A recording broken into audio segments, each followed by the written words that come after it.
दोस्तों मैं बात करने वाला हूँ श्राद्ध पक्ष के बारे में। जो इस समय चल रहा है 2024 का श्राद्ध पक्ष का महीना, इसमें हम लोग करते क्या हैं, क्यों भोज कराते हैं।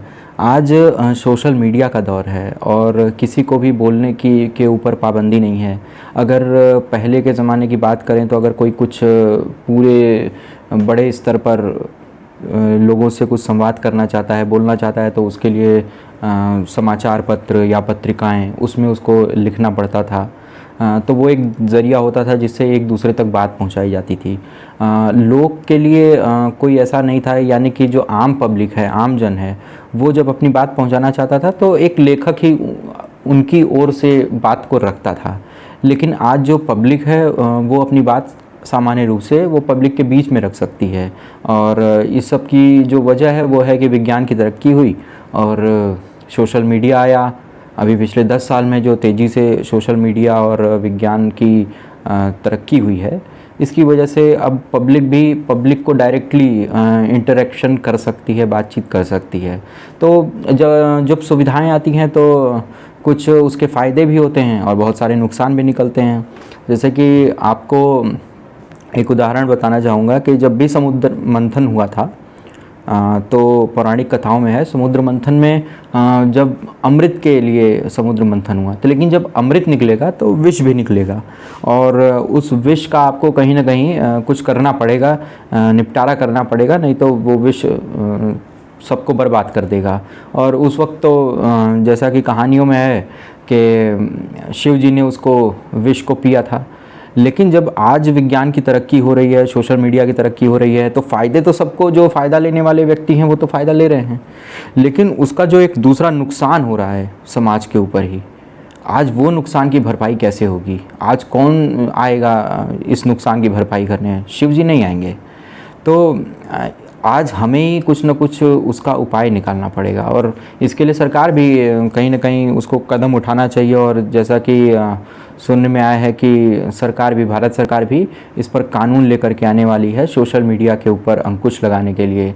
आप देखते होंगे फेसबुक पे, इंस्टाग्राम पे, व्हाट्सएप पर, यूट्यूब पर इनफैक्ट, तो कई लोग अपने विचार व्यक्त करते हैं और वो विचार ऐसे भी हो सकते हैं जो बहुत सारे लोगों को, बहुत बड़ी पब्लिक को खुश भी कर सकते हैं और नाराज़ भी कर सकते हैं। दोनों चीज़ें हो सकती हैं, क्योंकि हर समाज में हर विचार के लोग होते हैं। और निश्चित तौर पर कोई इस्लामिक कंट्री, ये इस्लामिक भी बोलना बहुत ठीक नहीं है, लेकिन अगर इस्लामिक नहीं बोल रहे हैं तो ऐसी कंट्री जहाँ पर राजतंत्र है या फिर जहाँ पे लोकतंत्र नहीं है पूरी तरीके से, जहाँ पे पूरी तरीके से आज़ादी पे पाबंदी लगाया गया है, बोलने की आज़ादी नहीं है, तो वहाँ पर बात अलग है। लेकिन जहाँ पे लोकतंत्र है, लोग अपनी बात रख सकते हैं, विचार रख सकते हैं, तो वहाँ पर पाबंदी नहीं होती है।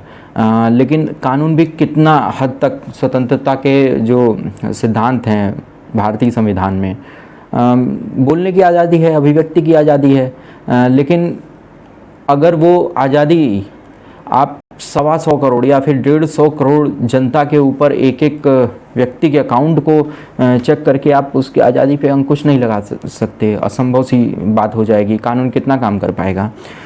तो इसमें क्या है कि हमें सेल्फ शासित यानी कि आत्मशासित होना पड़ेगा। उसके लिए क्या कर सकते हैं? जैसे कि अभी आपने श्राद्ध पक्ष की मैं बात कर रहा था, तो श्राद्ध पक्ष के बारे में मैं सिर्फ अपने विचार रखूँगा, बताऊँगा। बाकी इससे जो रिलेटेड टॉपिक है उसको छोड़ते जाएंगे और नेक्स्ट वीडियो में उसके बारे में बताएंगे। सिर्फ यहाँ पे कंसंट्रेट रहेगा, हमारा केंद्रित रहेगा ध्यान श्राद्ध पक्ष के बारे में। तो अभी फेसबुक पे मैंने बहुत सारे लोगों का पोस्ट देखा, श्राद्ध पक्ष चल रहे हैं, उसके पक्ष में भी लोगों के विचार होते हैं, उसके विपक्ष में भी लोगों के विचार होते हैं। लेकिन हमें ये देखना चाहिए, जब हम विरोध किसी चीज़ का कर रहे हैं तो उसके बारे में हमने पहले कितनी जानकारी इकट्ठी की है, क्या हम कोई इतिहासकार हैं, क्या मैंने उसका इतिहास पढ़ा है। जब सारी जानकारी आप लेने के बाद जब आप तर्क वितर्क के साथ कुछ भी विरोध करते हैं ना किसी चीज़ का, तो वो विरोध भी समझ में आता है और वो विरोध बहुत ही संतुलित होता है। लेकिन जब आपको कोई जानकारी नहीं है इतिहास के बारे में, पूर्वजों के बारे में, हमारे पूरे सांस्कृतिक संपदा के बारे में, लेकिन जब फिर उसके ऊपर आप अपने विचार या फिर आपने 2-4 जो अपने गांव में देखा या शहर में देखा, उसके ऊपर अगर आप विचार रखेंगे, फिल्में देख करके कुछ आप अगर विचार रखेंगे, तो वो बहुत ही निम्न विचार होंगे और वो विरोध कतई भी किसी भी समाज को बर्दाश्त नहीं होगा, क्योंकि स्वतंत्रता के भी, अभिव्यक्ति की भी, बोलने की भी जो आज़ादी है वो कहीं ना कहीं एक लिमिट के बाद नहीं होती है। आप, कहा भी जाता है दूसरे की भावनाओं के साथ जहाँ तक खिलवाड़ नहीं हो रहा है वहाँ तक आपको बोलने की आज़ादी है, लेकिन उसके बाद नहीं। लेकिन उस आज़ादी को, उस लाइन को भी जब आप क्रॉस कर रहे हैं तो कर सकते हैं, लेकिन किस आधार पे कर रहे हैं? उसका कोई ऐतिहासिक आधार होगा, उसका कुछ सांस्कृतिक आधार होना चाहिए, कोई तार्किक आधार होना चाहिए। आप सारी जब जानकारी इकट्ठी करके बोलेंगे तो अच्छा लगेगा। अभी सोशल मीडिया पर मैंने देखा कि उन्होंने लिखा है कि भैया श्राद्ध पक्ष पे भोज क्यों कराते हैं, इससे अच्छा तो आप पूर्वजों को, अरे पंडितों को और ब्राह्मणों को जो भोज कराते हैं उससे अच्छा आप किसी गरीब को भोज करा दीजिए, भोजन करा दीजिए, उससे क्या लाभ होता है, उनका घर बढ़ता है। तो ये सब क्या, ये आधी अधूरी जानकारी दिखाता है कि समाज में लोगों को आधी अधूरी जानकारी है। सबसे बड़ी बात तो ये जानना, ये कहना कि हम ज़्यादा दिमाग रखते हैं, हम ज़्यादा सोच सकते हैं गरीबों के बारे में, समाज के बारे में, और हमारे पूर्वज नहीं सोच सकते थे। ये सबसे बड़ी बेवकूफ़ी है कि हमारे पूर्वज बेवकूफ़ थे, एक तरह से आप ये साबित करना चाह रहे हैं, और हम बहुत ज़्यादा सहज हैं, हम बहुत ज़्यादा दिमाग रखते हैं आज अपने पूर्वजों से ज़्यादा। तो जब भी हमारे पूर्वजों ने कोई परंपरा बनाई, आप सिर्फ श्राद्ध पक्ष के बारे की बात नहीं कर रहा हूँ, किसी भी धर्म में, या फिर हम हिंदू धर्म को कंसंट्रेट करके चलते हैं, क्योंकि मुझे एक चीज़ लगता है कि अगर मैं हिंदू हूँ तो हिंदू धर्म में अगर कुछ कमियां हैं, कुछ अच्छाइयाँ हैं, तो मैं दोनों को रख दूँ, बता दूँ। दूसरे के धर्म, यानी कि जिस धर्म में हम नहीं हैं, उस पर बहुत ज़्यादा टिप्पणी नहीं कर।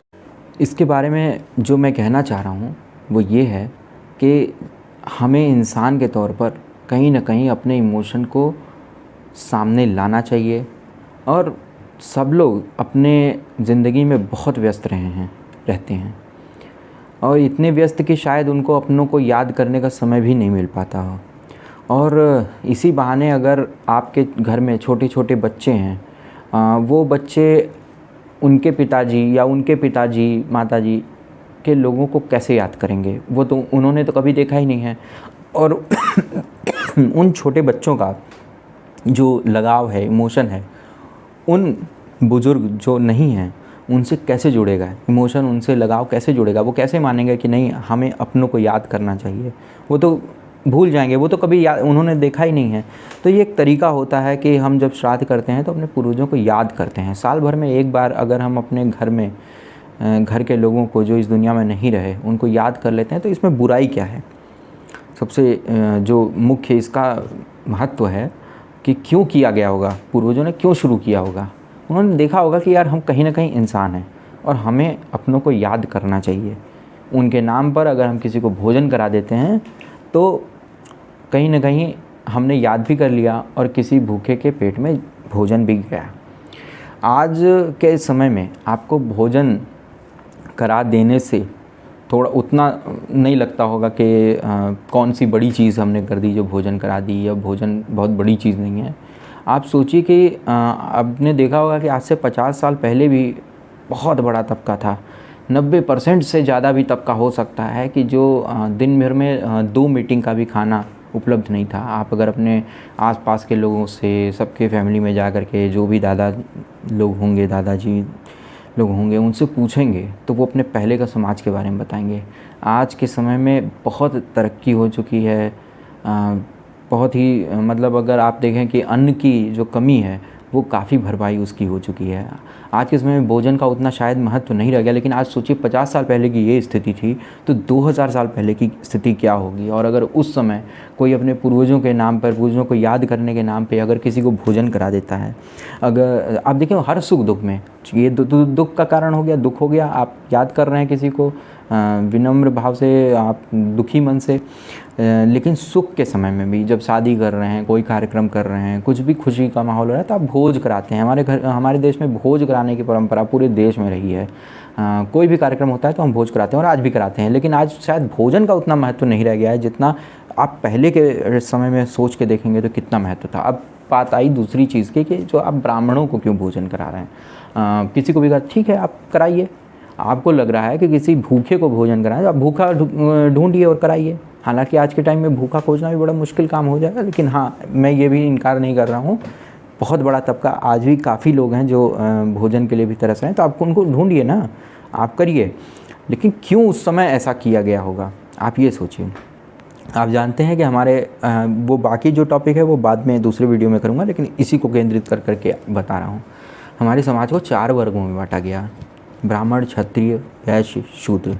आप देखते होंगे क्षत्रिय का काम सुरक्षा प्रदान करना है, सैनिक बनना है, देश के लिए लड़ाई करना है। देश यानी कि उस समय साम्राज्य होता था, राजाओं का कोई कुनबा हो सकता है, कोई बड़ा साम्राज्य, कोई छोटा साम्राज्य, और उसका राजा होता था, और राजा के अधीन सैनिक भी होंगे क्योंकि उसको सुरक्षा करनी है, उसको सुरक्षा के लिए सैनिक चाहिए। तो यानी कि लड़ाई युद्ध मुख्य होता था, क्योंकि एक कबीला दूसरे पे हमला कर रहा है, आक्रमण कर रहा है, वो साम्राज्य अपना बढ़ा रहा है, फिर कोई सबको खतरा है एक दूसरे से, और वो अपने सैनिक भी रखता है। आज देश रखते हैं, वही काम देश करते हैं, तो वो सुरक्षा काम करते हैं। और जब सुरक्षा का काम करते हैं तो उनकी जो घर चलना है, उनका जो पेट पलना है, वो उस कबीले का राजा उनको देता होगा, अपने राज्य के लोगों से टैक्स लेकर के, टैक्स के माध्यम से, या किसी भी तरीके का लगान, या जो भी उस समय हर समय में अपनी परंपरा रही है। क्षत्रिय का वैसे चल गया। वैश्य का काम था व्यापार करना, दुकानदारी करना, वो छोटे छोटे लेन देन करना, और उस तरीके से उसका घर चल गया, उसका पेट पल गया। शूद्र का काम क्या था? शूद्र में बहुत सारे लोग थे, धोबी थे, नाई थे, हर कोई छोटे छोटे काम कर रहा है, कुम्हार है, कुछ भी है, उसका पेट उस तरीके से पल रहा है। आपने ये नोटिस किया कि ब्राह्मण का, पंडित का, इसका घर कैसे चलेगा? उसका काम क्या था? उसका काम था शिक्षा देना, ज्ञान प्राप्त करना और ज्ञान देना। अब वो राजाओं के दरबार में बैठ कर के वहाँ पे ज्ञान देते थे, क्योंकि जब आप शासित कर रहे हैं, जनता को शासित कर रहे हैं, तो वहाँ पर कुछ न कुछ आपके ऊपर अंकुश भी तो होना चाहिए। उस समय अंकुश क्या होता था? उस समय अंकुश धर्म ही होता था, और धर्म में जो भी न्याय संगत बातें हैं वो पुरोहित, ब्राह्मण, वही उनको गाइड करता था कि यहाँ पर हम ये गलत काम नहीं कर सकते, ये नहीं कर सकते, ये नहीं कर सकते, ये धर्म विरुद्ध है।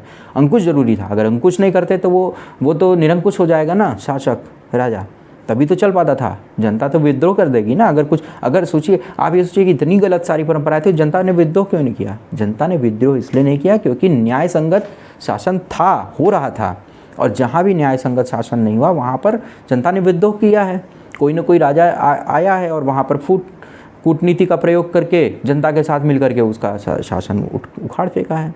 तो धर्म का शासन हुआ करता था। धर्म का शासन मतलब न्याय संगत शासन, जो उसको ज्ञान के द्वारा, जो हम लोगों के जो लिखा, बुद्धिजीवी लोगों ने लिखा कि ऐसा शासन होना चाहिए, राजा को ऐसा होना चाहिए, प्रजा को ऐसा होना चाहिए, इस तरीके से शासन चलाना चाहिए, ये बहुत सारे पुराणों में है। तो लेकिन अब उसका, आप कहोगे कि उसका घर कैसे चलेगा? तो जो उसमें दरबार में है, राजा के दरबार में है, वहाँ से उसको राजा के यहाँ से मिला उसके लिए। लेकिन जो एक बहुत बड़ा तबका है, जो ब्राह्मण वर्ग का तबका है, उसका है ज्ञान लेना। वो बचपन से वो वेद पढ़ रहा है, पुराण पढ़ रहा है, उपनिषद पढ़ रहा है, लेकिन ये पढ़ने से क्या उसके घर का खर्चा चलेगा? क्या उसका पेट पलेगा? ऐसे तो नहीं होगा। तो इसलिए ये दो काम एक साथ हो जाते हैं। दो काम ये है कि समाज के जितने भी सब वर्ग हैं उनको धर्म का ज्ञान कराइए, उनको उनको ज्ञान दीजिए, उनको शिक्षा दीजिए कि वो कैसे आत्मशासित हो सकते हैं, कैसे वो, क्योंकि उस समय कानून नहीं था। हर व्यक्ति को आत्मशासित होना था कि आपको चोरी नहीं करना है, ये पाप है, आपको गलत नहीं बोलना है, ये पाप है, आपको किसी की हत्या नहीं करना है, ये पाप है। कौन बताएगा? इस समय कानून तो नहीं था, ये ब्राह्मण ही तो बताएगा। वो शिक्षित करता था, शिक्षित करने के बदले में वो गुरु दक्षिणा लेता था। आपके घर में कुछ भी पड़ा है, आप जैसे कि आपके घर में सुख पड़ा है, तो कोई भी सुखी होने का काम कर रहे हैं तो उससे पहले आप कुछ न कुछ तो आप सामान्य भाषा में बोल सकते हैं, कुछ कस्में खाते हैं। शादी करने से पहले आप कस्में खाते हैं कि हम ये करेंगे, हम ये नहीं करेंगे। अगर आज भी आप अगर किसी कंपनी में ज्वाइन कर रहे हैं, किसी सरकारी नौकरी में ज्वाइन कर रहे हैं, आप देखिए ना, मुख्यमंत्री का पद का शपथ होता है तो शपथ ग्रहण होता है। शपथ ग्रहण क्या है? वही है वो मंत्रोच्चार ही एक तरह का, वही मंत्रोच्चार। जैसे आप शादी करने जा रहे हैं तो मंत्रोच्चार होता है, शपथ ग्रहण है एक तरह का। आपके घर में बच्चा हुआ, कोई भी कार्यक्रम हो रहे हैं, जो भी धार्मिक कार्यक्रम, वो क्या है? एक तरह से जब कोई नया चीज़ हो रहा है, कोई शुभ काम हो रहा है, तो उसके लिए आप कुछ न कुछ बोल रहे हैं, कुछ न कुछ अच्छा बोल रहे हैं। जब आपके घर में कोई डेथ हो रही है तो आप कुछ न कुछ आप अपने एंसेस्टर्स को, अपने पूर्वजों को, अपनी उन जो नहीं है इस दुनिया में, उनके कुछ न कुछ एहसास को, आत्मा क्या है, एक एहसास का नाम है, वो एहसास जो आपके दिल में है, आपके मन में है, मस्तिष्क में है, जिसे आप याद कर रहे हैं, उस एहसास को कहीं ना कहीं आप बोलते हैं उस मंत्र के माध्यम से कि आप जहाँ भी हैं सुखी रहिए, खुश रहिए, हम लोग यहाँ ठीक हैं। तो ये अब ये कौन बोलेगा, ये कैसे बोलेंगे? जिसको ज्ञान रहेगा, जिसको शिक्षा का ज्ञान है, एक नियम बना दिया गया कि ये चीज़ें हमें बोलनी है, ये मंत्र के थ्रू बोलिए, चाहे आप सामान्य भाषा में बोलिए, लेकिन आम जन को ये शायद समझ में नहीं आता है। इसलिए पूर्वजों ने एक नियम बनाया कि ये सारे हम नियम करेंगे और इसके माध्यम से हम अपने पूर्वजों को याद किया करेंगे। इसमें क्या समस्या है? आप खुद कर लीजिए। अब तो भोजन के लिए कोई नहीं मर रहा है ना। भोजन कराने का अर्थ दूसरा ये था कि जब किसी को भोजन 2 मीटिंग का नहीं उपलब्ध है, सामान्य भोजन, और उस समय आप उसको पूरी व्यंजन, कई प्रकार के व्यंजन अगर आप परोस रहे हैं तो उससे बहुत ही आशीर्वाद आपको मिलता है, कुछ पॉजिटिव एनर्जी उससे मिलती है, आपको सकारात्मक चीज़ मिलती है। आप सोचिए कि आप कह रहे हैं भूखों को भोजन कराएं, भूखों को भोजन कराने से क्या लाभ है भाई? लाभ क्या है? लाभ यही है, जब वो भोजन, जो भूखा है वो भोजन भरपेट कर लेगा, उसके बाद वो बोलेगा ज़रूर कि आप खुश रहिए। बस वही कि उस समय ब्राह्मण के पास ऐसा नहीं है, ब्राह्मण को अगर मिल रहा था, अगर उसको 1 मीटिंग का खाना मिल रहा है और वो 1 मीटिंग आपके यहाँ कई प्रकार के भोजन कर लिया, तो उसके बाद उसको वो जो आशीर्वाद वो देता है और बस वो एक सकारात्मक ऊर्जा के रूप में आपके पास हो जाता है। तो इसको बहुत ज़्यादा कॉम्प्लिकेटेड नहीं करना चाहिए कि अब समाज तेज़ी से बदल रहा है, सब लोग एक दूसरे का, अब ये तो रहा नहीं, आप भी तो ज्ञान अर्जित करिए, सब लोग ज्ञान अर्जित कर रहे हैं। ऐसा तो नहीं है कि आज पढ़ने पढ़ाने का काम सिर्फ ब्राह्मण का है, ब्राह्मण पंडित का है। ऐसा तो नहीं है कि जूता बनाने का काम सिर्फ उस समय में अगर देखें शूद्र वर्ग के अंतर्गत मोची नाम से संबोधित किया जाता था उसका है, आज बाटा है, रिलैक्सो है, मना तो नहीं किया किसी ने। आज ऐसा नहीं है कि सेना में सिर्फ क्षत्रिय जाते हैं, सभी लोग जाते हैं। आज भी आप पढ़िए, ज्ञान अर्जित करिए, पढ़िए, पढ़ाइए, सब कुछ करिए। रही बात इस चीज़ की कि आप ठीक है किसी को भी भोजन कराइए, कोई दिक्कत की बात नहीं है, लेकिन जो में मुख्य लक्ष्य था पूर्वजों का कि आप अपने पूर्वजों को, अपने लोगों को याद करिए। इसका जो ध्येय है वो सिर्फ इतना ही है। आप साल भर में 1 बार याद कर लीजिए, आप साल भर में 2 बार याद कर लीजिए भाई, आप नए नियम बना लीजिए, लेकिन याद करिए। सिर्फ ये लक्ष्य था, ध्येय था। लेकिन बात यह है कि हम लोग जो होता है ना, आमजन जो होता है, वो जब तक आप कोई नियम में बांधते नहीं है ना, तो वो सुनते नहीं हैं। अब जैसे कि अब दुनिया भर के डॉक्टर, दुनिया भर की पढ़ाई, रिसर्च, सारी चीज़ें क्या कहती हैं कि आप तला गला न खाइए, आप फास्ट फूड मत करिए। क्या ये बंद हो गए? क्या कोई खाता नहीं है? सब खाते हैं। जानते हैं कि इससे हमारी तबीयत ख़राब हो जाएगी, शरीर ख़राब हो जाएगा, हॉस्पिटल में जाना पड़ जाएगा, मौत तक हो सकती है, लेकिन खाते हैं क्योंकि ये किसी भी धार्मिक नियम में नहीं बंधा। उस समय ये फास्ट फूड होते नहीं थे, इसलिए उसको ज़रूरत ही नहीं पड़ी कि उसको धार्मिक नियम में बांधा जाए, है ना। इसी प्रकार के कई उदाहरण आप देख सकते हैं कि जो भी नियम हमारे पूर्वजों ने बनाए। इसके बाद हम आपको अगले वीडियो में जो अभी मैंने बताया कि कैसे कैसे ये अलग अलग वर्ग बने, इसके बारे में भी बताएंगे। और भी समाज में जो भी चीज़ें सोशल मीडिया के थ्रू हो रही हैं, जो भी लड़ाई झगड़े उत्पन्न हो रहे हैं, इसके बारे में भी आपसे बृहत में चर्चा करेंगे। श्राद्ध पक्ष का इस समय महीना चल रहा था, तो इसके बारे में मैंने आपके सामने अपना बात रखा है। और अगली वीडियो के लिए आप बने रहिए हमारे चैनल पे।